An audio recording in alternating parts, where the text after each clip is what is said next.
शङ्करं शङ्कराचार्यं केशवं बादरायणं सूत्रभाष्यकृतो वन्दे भगवन्तौ पुनः पुनः। नारायणसमारम्भां श्रीशङ्कराचार्यमध्यमाम् अस्मद्गुरुपर्यन्तां वन्दे गुरुपरम्पराम्। नारायणं नमस्कृत्य नरं चैव नरोत्तमं देवीं सरस्वतीं व्यासं ततो जयमुदीरये। मूकं करोति वाचालं पंगुं लङ्घ्यते गिरिं यत्कृपातमहं वन्दे परमानन्दमाधवम्। नारायण। विज्ञान भैरव की श्रृंखला में 54वीं धारणा से प्रारंभ करते हैं। 53वीं धारणा में करंकिणी, क्रोधनी, भैरवी, लेलिहाना और खेचरी मुद्राओं का आलंबन लेकर के शिवत्व प्राप्ति की बात कही गई थी। अब इसी क्रम में इन्हीं 5 मुद्राओं को लगाने की विधि प्रकारांतर से बताते हैं और मुद्राओं का यहाँ नामोल्लेख नहीं किया गया है। तो जैसा जैसा ग्रंथ में और भाष्यकार ने जितना जितना कहा है उतना ही यहाँ कहते हैं। मुद्रा विशेष के विषय में जानकारी के लिए किसी सधे हुए साधक का सानिध्य लेकर के साधना करनी चाहिए, ऐसा हमारा मत है। 54वीं धारणा में कहते हैं मृद्वासन स्पिजैकेन हस्तपादौ निराश्रयम् निधाय तत्प्रसंगेन परा पूर्णा मतिर्भवेत्। कि पूर्णमति कैसे हो, माने शिवत्व की प्राप्ति कैसे हो, इसके लिए 54वीं धारणा में बता रहे हैं कि किसी कोमल आसन पर बैठिए और कटी प्रदेश से बैठना है। माने कि इस तरह से बैठना है कि जो कमर है वह कमर किसी स्थान का आलंबन लेकर के टिकी रहे और जो हाथ पैर हैं उनको निराधार रखना है। निराधार मतलब जितना हो सके उनको खुला रखना है। इस तरह से कोमल आसन पर बैठ करके कमर को टिका करके हाथ पैरों को खुला छोड़ना है। और इस प्रकार से एकत्व की भावना करते हुए, माने चिंतन करते हुए परम तत्व का ऐसे ही बैठे रहना है। एक तरह से कहें तो कमर को आलंबन दे करके हाथ पैरों को खुला, जैसे कोई आदमी इस तरह से समझिए कि दीवार का सहारा लेकर के दीवार के सहारे कमर लगा करके बैठ जाता है और सो जाता है, उसके हाथ पैर ऐसे निराधार पड़े रहते हैं। कुछ इस तरह की मुद्रा में बैठ करके क्या करना है, परम तत्व के साथ एकत्व की भावना करते हुए उसी आसन में स्थिर रहना है। ठीक। तो इससे क्या होता है कि धीरे धीरे शनै शनै पूर्ण बुद्धि हो जाती है। पूर्ण बुद्धि माने परमात्मा की प्राप्ति, परम स्वरूप का अनुभव हो जाता है। अब 55वीं धारणा में कहते हैं उपविश्यासने सम्यक बाहु कृत्वार्ध कुंचितौ कक्षव्योमनि मनः कुर्वन् शममायते तल्लयात्। कि आसन पर अच्छी तरह बैठ जाएं। इसका अर्थ में ये क्या कहते हैं कि आसन पर अच्छी तरह बैठ जाएं और बाहों को आधी समेट करके, जो बाजू हैं उनको आधी समेट करके कक्ष आकाश में इस तरह से लगा करके, जैसे उकड़ू बैठते हैं इस तरह से बैठ जाएं और अपने मन को क्या करें, स्थिर कर लें। कहाँ? जहाँ बाजुओं का स्पर्श कक्ष आकाश से हो रहा है वहीं पर मन को भी स्थिर कर लें। मन की स्थिति भी वहीं ले जाएं जहाँ अपना शरीर का एक अंग दूसरे शरीर को स्पर्श करता अनुभव में आ रहा है, वहीं पर भी मन को स्थिर करके क्या करें, परम तत्व की भावना के साथ स्वयं को और परम तत्व को एक साथ योजित करता हुआ देखें। इससे भी क्या होता है, शम मायाति तल्लयात्, तो तल्लीनता के साथ शांति को प्राप्त कर लेता है। इस प्रकार साधक जो है अभ्यास करते करते उसी परम तत्व के साथ एकीभूत हो जाता है और शनै शनै वह शांति की अवस्था में आरूढ़ हो जाता है। अब 56वीं धारणा में कहते हैं स्थूल रूपस्य भावस्य स्तब्धां दृष्टिं निपात्य च अचिरेण निराधारं मनः कृत्वा शिवं व्रजेत। कि शिवत्व की अवस्था को प्राप्त करने की एक और धारणा है, बड़ी अच्छी धारणा है। जो भी स्थूल रूप विषय हैं, जैसे कोई घड़ा है, कोई भी वस्तु है, कोई गिलास है, कोई गेंद है, कुछ भी है, मतलब कोई भी, उस पर अपनी दृष्टि को टेक लीजिए, उस वस्तु पर दृष्टि को टिका लीजिए। और दृष्टि भी कैसी? स्तब्धाम दृष्टि, दृष्टि स्तब्ध यानी पलक ना झपके, उन्मेष निमेष की क्रिया ना हो, यह सावधानी बरतते हुए उस स्थूल रूप पर या वस्तु पर अपनी दृष्टि को टिका लें। और साथ में क्या करना है? अचिरेण निराधारम मनः कृत्वा संभव, जो आंतर करके साधक शीघ्र ही मन को निराश्रित बनाकर शिवत्व को प्राप्त कर लेता है। माने ये कुछ जो धारणा है, ये त्राटक से कुछ मिलती है। त्राटक ये जैसे जलते हुए दीपक को देखते हैं, बहुत से लोग मोमबत्ती को देखते हैं, आजकल तो डिम लाइट वाले बल्ब भी आते हैं जिनको जला करके त्राटक करते हैं। और सूर्य त्राटक करने वाले भी हैं। एक हमारे संपर्क में सूर्य योगी थे, वह सूर्य को देख करके त्राटक करते थे, यहीं काली मठ में आया करते थे। अब तो उनका शरीर पूरा हो गया, नेवी में थे वो पहले, फिर बाद में उन्होंने संन्यास का मार्ग चुना था और त्राटक करते थे। वो पूरे उगते हुए सूर्य को दोपहरी में 11-12 बजे भी उसको 1-1 घंटे देखते रहा करते थे। बहुत दिव्य विभूति थे वो भी। तो जो किसी भी घट को या किसी अन्य वस्तु को या किसी देह को या कोई भी वृक्ष आदि कुछ भी हो, मतलब जहाँ पर दृष्टि टिक सके, ऐसी वस्तु पर आलंबन लेकर के, ऐसी वस्तु का आलंबन लेकर के और दृष्टि को बिल्कुल स्तब्ध रूप से टिकाना है और एकत्व के साथ मन को अंतर करना है। एकत्व यानी परमात्मा और आत्मा का एकत्व, जीव और प्रभु का एकत्व, शिव और पशु का एकत्व। पशु का एकत्व कब होगा? जब मल क्षीण होंगे। तो मल कैसे क्षीण होते हैं? या तो जगत को भूलिए और अच्छे कर्म तो करने ही पड़ेंगे यदि पर का जो है मलों से निवृत्ति चाहिए तो, क्योंकि तंत्र भी कर्म का अतिक्रमण नहीं करता है, वहाँ भी कर्म फल के परिपाक से ही शक्तिपात होता है।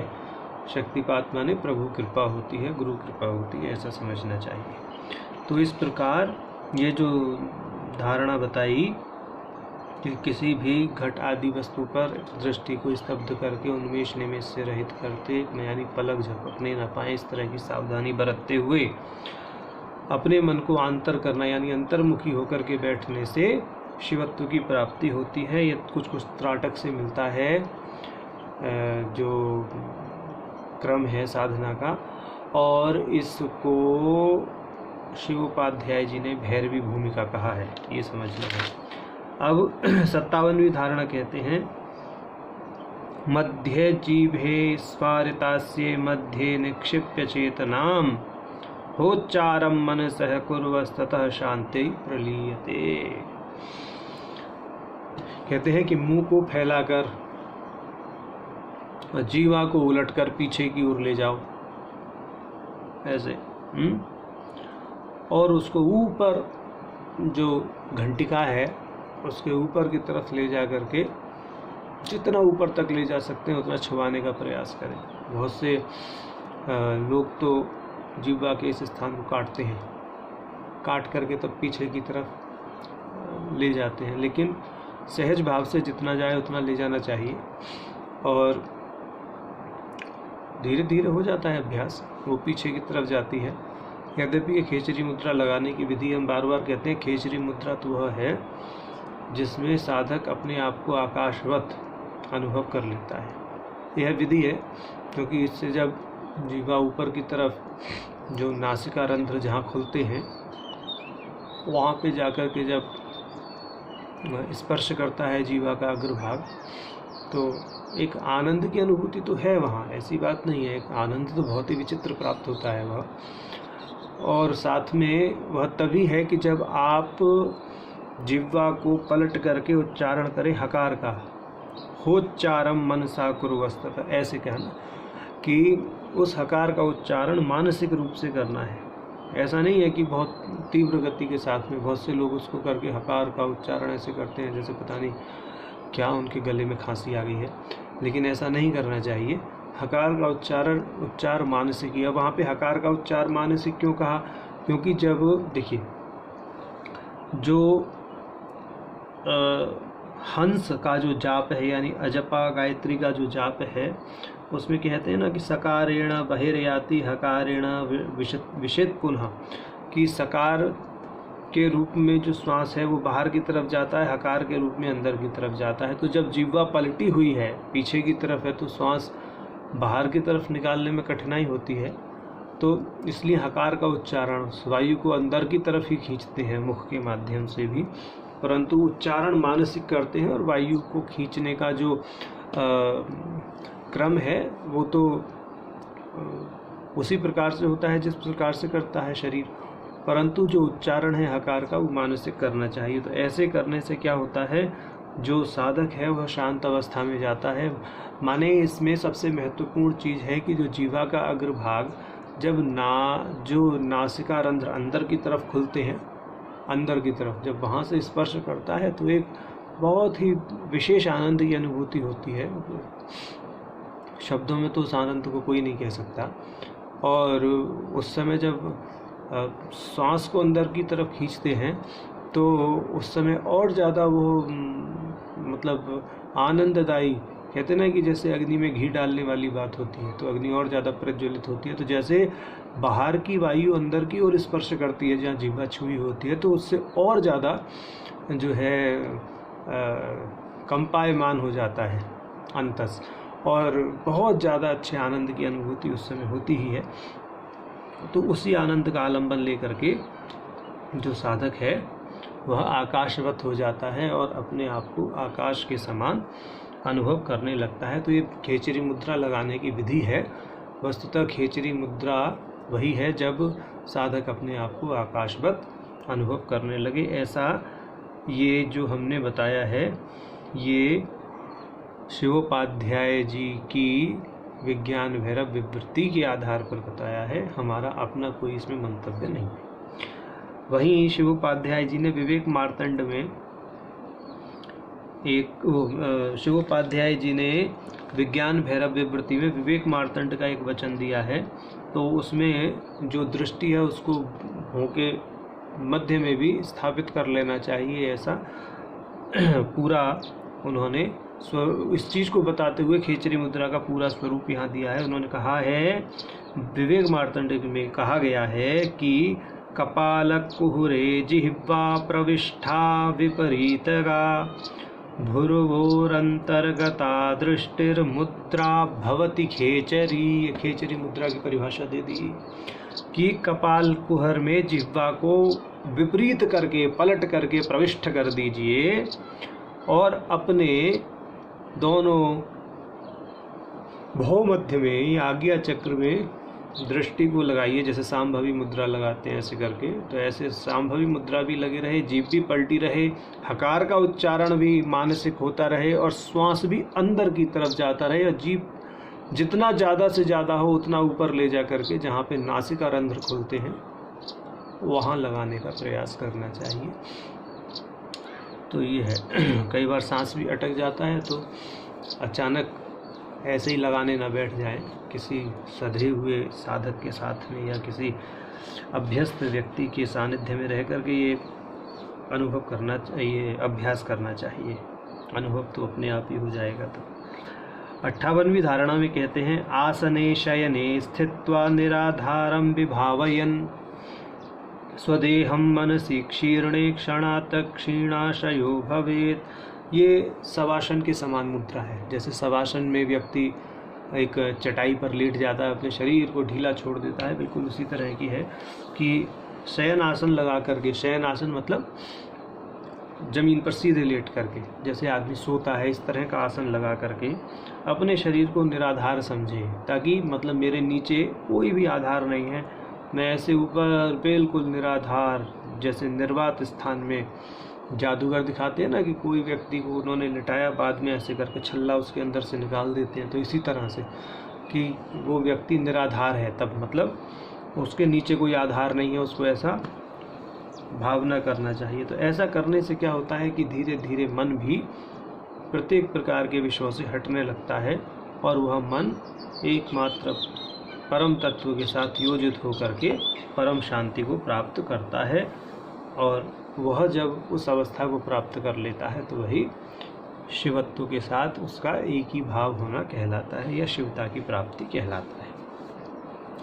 अब 59वीं धारणा में कहते हैं, चलासने स्थितस्याथ शनैर्वा देह चालनात् प्रशानते मानसे भावे देवी दिव्योघमाप्नुयात्, कि दिव्यता की बाढ़ कैसे प्राप्त करे मानस में, उसको बताते हुए कहते हैं कि जैसे कोई व्यक्ति चलासने, ऐसे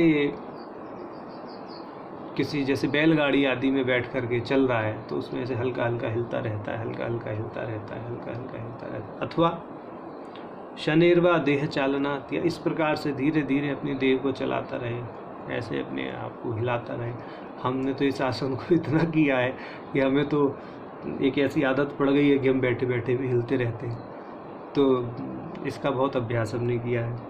अब कहते हैं प्रशांते मानसे भावे देवी दिव्योघमाप्नुयात्, तो इस प्रकार धीरे धीरे मन शांत हो जाता है, ऐसे धीरे धीरे हिलते रहते हैं तो मन शांत हो जाता है और साधक दिव्य औघ अर्थात दिव्यता की बाढ़ से उत्प्रोत हो जाता है, यानी शिवत्व का भाव उसके अंदर उमड़ पड़ता है और वह शिव के साथ एकीभूत हो जाता है। ठीक भी है, ऐसे बैठे रहने से आंख बंद करके भी यदि आप ऐसे करके हिलते रहते हैं और भगवान के साथ एकीभूत होने की भावना करते हैं, अपने मन को प्रभु में ही लगाते हैं या ऐसे हिलते हिलते प्रभु नाम स्मरण करते हैं, बड़ा आनंद आता है। एक समय आता है कि आदमी अपने आप को परमात्मा के साथ में एकीभूत समझने लगता है। ये विज्ञान भैरव का मंतव्य है, अपना तो हमें खैर क्या कहना है। अब 60वीं धारणा में ऐसा है, शिवोपाध्याय जी की टीका में तो एक श्लोक अतिरिक्त है, तो उसका पाठ करते हैं। बाकी 60वीं धारणा जो आनंद भट्ट जी के ग्रंथ में विज्ञान कौमुदी में है उसका भी पाठ यहीं कर देंगे, दोनों का कर देते हैं, क्योंकि हमने यहाँ पर क्या है कि पाठक्रम तो लिया है विज्ञान कौमुदी का, जो आनंद भट्ट जी ने पाठक्रम दिया है, पाठक्रम तो हम उसका अनुसरण कर रहे हैं और भाष्य हम शिवोपाध्याय जी का कर रहे हैं। तो इसलिए यहाँ पर जो 60वीं धारणा है वहाँ पर शिवोपाध्याय जी ने एक अतिरिक्त कारिका को उद्धृत किया है और बाद में फिर उनके हिसाब से जो 61वीं धारणा है वो आनंद भट्ट जी की 60वीं धारणा हो जाती है। तो पाठ में कोई अंतर नहीं आएगा क्योंकि पाठक्रम हमने आनंद भट्ट जी का ही रखा है। तो यहाँ 60वीं धारणा के अंतर्गत हम 2 कारिकाओं को उद्धृत कर रहे हैं। तो पहली है, आकाशम विमलम पश्यन् कृत्वा दृष्टिम निरंतराम स्तब्धात्मा तत्क्षणात् देवी भैरवम वपुराप्नुयात्। तो शिवोपाध्याय जी की टीका में यह पाठ मिलता है। इसके अनुसार कहते हैं कि आकाश में निर्मलता को देखते हुए दृष्टि को उन्मेष निमेष से रहित करके स्थापित करें तो धीरे धीरे क्या होता है, जो साधक है वो हे देवी भैरव शरीर को प्राप्त कर लेता है, भैरवता को प्राप्त कर लेता है। ऐसा भगवान भैरव ने भैरवी को कहा। तो कहने का अर्थ है कि जैसे इसने 56वीं धारणा में बताया था, घट आदि के ऊपर दृष्टि को अवलंबित करने की बात की थी, जहाँ त्राटक की बात की थी, तो ये धारणा जो है ये निरालंब भाव से आकाश को देखने की है, मात्र आकाश को, महाकाश को देखने की बात है।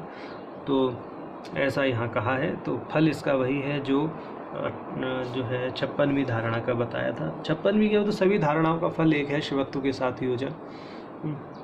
अब आनंद भट्ट जी के अनुसार यानी विज्ञान कौमुदी में जो उन्होंने 60वीं धारणा दी है उसकी बात करते हैं। नीलम मूर्धनी वियत सर्वम भैरवत्वेन भावयेत तत्सर्वं भैरवाकारं तेजस्तत्वं समाविशेत। ये कह रहे हैं कि समस्त आकाश को अपने मस्तक में लीन कर लो। ऐसी भावना करो कि ये जो बाहरी प्रपंच है ये धीरे धीरे मेरे मस्तक में ही समा रहा है, सब कुछ मेरे अंदर ही सिमट रहा है। ऐसा तो ऐसा समझ लेना चाहिए। तो उससे क्या होता है कि जो योगी है वह भैरवाकार हो जाता है, वह समस्त सृष्टि का ग्रास कर जाता है, समस्त सृष्टि को अपने अंदर समा लेता है। बिल्कुल इसी प्रकार से जैसे कोई पक्षी अपने पंख खोलता है फिर अपने पंखों को सिकोड़ करके छोटे से आकार में आ जाता है, तो इसी प्रकार से भावना करनी है कि ये जो सारा जगत है ये मेरे ही अंतस से निकला है, प्रस्फुटित हुआ है। और अब यहाँ पर जो भावना बताई है कि लीनम मूर्धनि, अपनी ही मूर्धा में ये सारे के सारे आकाश को समेट लीजिए और भैरवाकार भाव में स्थित हो जाइए। ऐसा करने से साधक मोक्ष की प्राप्ति करता है। तंत्र में मोक्ष का अर्थ है शिव के साथ योजन, शिवत्व का भाव मन में आना, शिवता का भाव मन में आना और अखंड रूप से उसी भाव में स्थित रहना, यह तंत्र में मोक्ष कहा गया है। नारायण। तो ये कितनी हुई धारणा? 54 से 60 तक धारणा पूर्ण हुई। नारायण हरि।